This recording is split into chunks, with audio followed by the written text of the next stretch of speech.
What are the opportunities for professional publishers, newspaper publishers, TV networks, other companies? What's the opportunity for them, and what's your interest in getting involved with them? I'd like to basically distribute, videos from pretty much anyone who has an interesting archive. So you think about it, right now on YouTube and some of the other kind of popular video sharing sites, they have a lot of very kind of recent clips, things, Colbert clips and stuff from the last kind of 10, 20 years. But there's still a lot of archives that extend back, all the way to the, to the 30s that are kind of being digitized, but yet not, yet available on the web for consumption. And I think that as the number of, clips increases online, discovery is going to be more important. So I'm really interested in working with people who have large collections of content. People like, Getty or Hearst or any kind of large, publishers that have a lot of content that, maybe isn't on the web yet, but as it comes online, particularly video clips, it'd be very interesting to use StumbleUpon to navigate that. So how do you, so if you were in a meeting with Hearst or the New York Times, Washington Post or something, what would you tell them the value is and to working with you? I think the value is that it's going to be fairly difficult when these have really large collections for people to search for stuff they don't really know they'd like.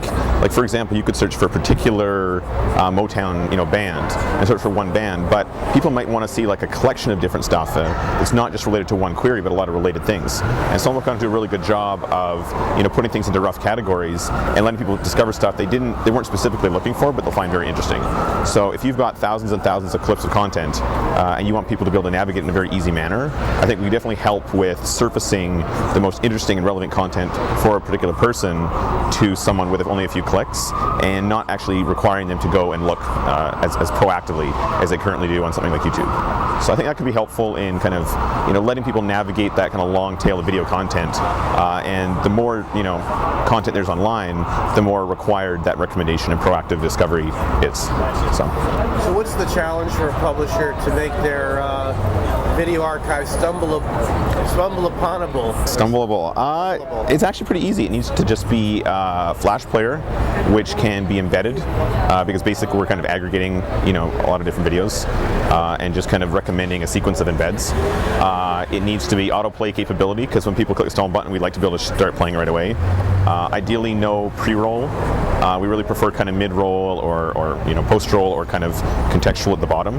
But people generally, when they stumble, prefer to see what they're looking for right away and not go right into an ad. But yeah, if there's no pre-roll, it's embeddable, it's resizable, and it's autoplay Flash, then generally, yeah, if your archive was online and each piece of content had a unique identifier, then it wouldn't be very hard for us to incorporate it into some video.